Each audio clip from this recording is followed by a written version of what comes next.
What's going on, everybody? I kind of wanted to start making videos, so here's a little introduction to it. Um, got just these two toys right now. Yes, they're both three wheelers. Um, this is a 1984 250R, air cooled. It's 84, 85. Started making the water cooled, which have the radiators. It's got this headlight here that's not supposed to be there. I need to get a bulb for that and either make that start working again or just go ahead and take it off. And then this is I don't remember the year exactly. I want to say 85 250 SX. This is it's like I don't even know. It's fun. It's easy pop wheelies. There's no clutch. It's just some simple um, you know, just whatever. I broke the fender off of it. I'm not exactly sure where the fender's right there. But broke the fender off of it doing a wheelie, messing around, being stupid. It's got a little oil leak going on under there. Ain't been ran in a while. 250R, ain't been ran in a while, ain't been ran about a month. Maybe a little less than a month. Probably beginning of January, so yeah, been about a month. So I'm gonna see if I can't get these fired up for you. This is a 300 Suzuki King Quad. It's my dad's. He puts around on it sometimes. But I'm gonna see if I can't get this one cranked, and then see if I can't get that one cranked too. So let's see what we can do with that. All right, so I went to turn the key on, and you see there is no power there. And yeah, all of that works. All the lights and everything, they all work. So since we have no power, we're gonna go ahead and we're gonna get the seat off, and we're going to see if we can figure out the problem why it is getting no power. Well, alright, so I figured maybe the battery might be dead since they've been running so long. I have had a few problems with this little fuse right here. I know it's not the right fuse that goes in it, don't be hating on it, but it does work. But I have been having problems with that and it not making a good connection, so I started messing with that and still have nothing. So I hooked up the battery charger. It says it only has 35%. Therefore, maybe the battery is just not they ain't got enough juice in it to power all the electricities and all that stuff. It is electric start, so but it also has a kickstarter. So what I might do is just go ahead and see if I can't kickstart it. The choke is a little bit sticky, or not sticky, but it's very tight. So it goes about that far right there, and that's about all it's got. So I'll see if I can't get it running and by kickstarting it, and see if it don't magically gain power by itself, and yeah, we'll go from there. Alright, I don't know if y'all can hear me, but it finally did. I mean, it was probably about 5 kicks and it fired right up.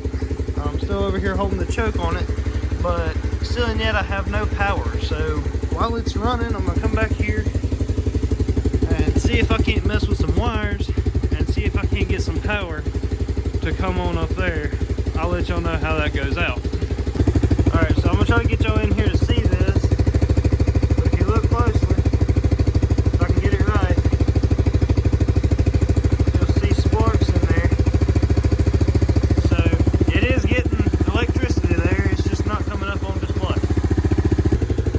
Alright, so just like I figured, I started wiggling this little fuse right here, and sure enough, we do have light. So I'm gonna hit the start button. If you can hear that, it is working. So I'm gonna see if I can't.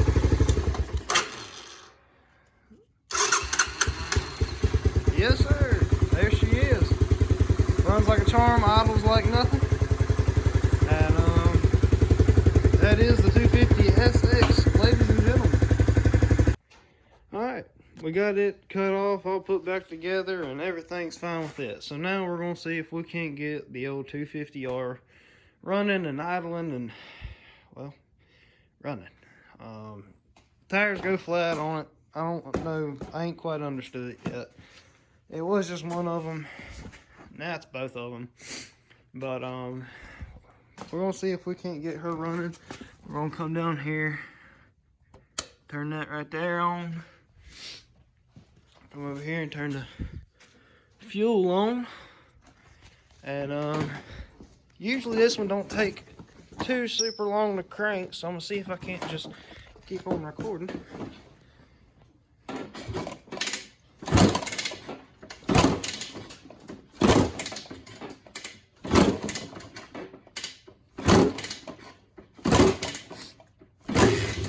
Oh, she fired. There it was.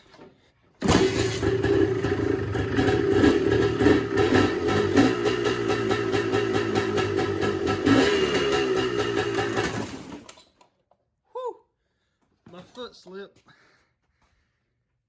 That could have been bad. My foot slipped and hit that gear shifter. Kick her back in neutral. Whew, that could have been real bad. My foot slipped and hit that gear shifter and she took off, boy. Got my heart beating a little bit. Well, see if we can't get her fired up and get my foot away from that shifter so we don't do that again.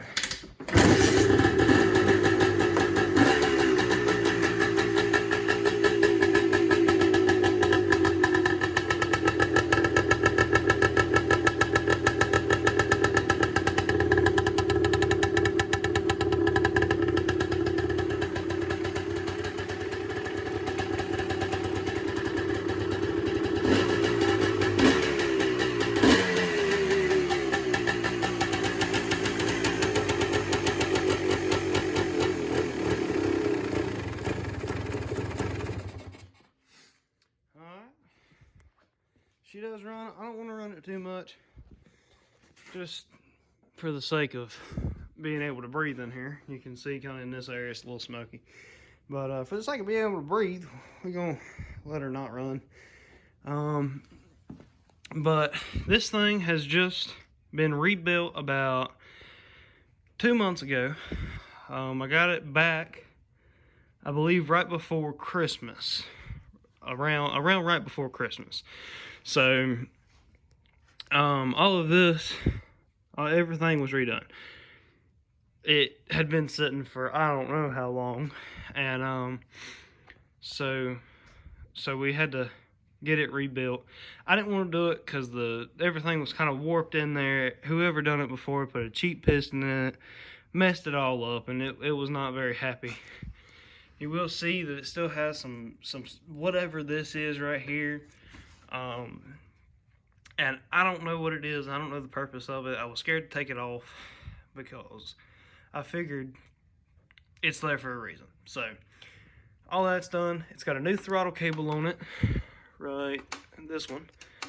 It's got a new throttle cable on it. The throttle cable is kind of not in there good. If y'all have any solutions for that, please let me know. Because I couldn't fit the old end in there. I couldn't get the cable to go onto the old end. I thought it was maybe supposed to come with one. I didn't know because I'd never done that before. Never ordered a throttle cable for a 250R because I didn't ever have one. But yeah, over here we got that's another throttle cable for it. This is the part right here that I couldn't get back on there, and it's, if I can get it out, this right here is too small. There you go. It's too small for the end of the cable itself. Not that side, but this side right here. So it didn't go back on there. You'll see all these pistons back here. This is out of about a 70 something model Chevy 350. I think it either came out of a Chevelle or a Corvette, something around them lines. But if I can get one, you can see here that it had seen some rough times. It had been sitting in a barn for a while. I decided to get it, got it for free, rebuilt it, or I haven't rebuilt it yet. I decided to rebuild it, and it's currently sitting in my basement. But this is just the toys. This is an introduction. Hopefully I can be able to post a few more videos, maybe riding them. Might can get somebody over here so we can take them both out, go on a little ride trip. We got some land here. See if we can't take them out, ride them a little bit. This one has 0 brakes at all. That one's got all brakes. It's good. actually, when it snowed, I'm in North Carolina, so you know it don't snow here much, but when it snowed, I took this one out and thought I blew it up. I really did. I thought I blew it up, but luckily I got back on it, kicked it over real easy, didn't feel nothing wonky, so I kicked it real hard and it cranked up, and I brought it back here and it had been sitting ever since. I cranked it up not too long ago because I wanted to make sure that it wasn't blown up, because it kind of scared me a little bit, because these things ain't cheap. So that's a little introduction. You know, just messing around a little bit. I'm gonna unhook that battery charger, and this thing did stop again. I don't get it. I mean, it charges itself completely. I don't know. I don't understand it yet, but that'll be another project to mess with, figure out why it's doing that. That'll probably be posted on here too. But yeah, that's so far. So we'll see y'all later.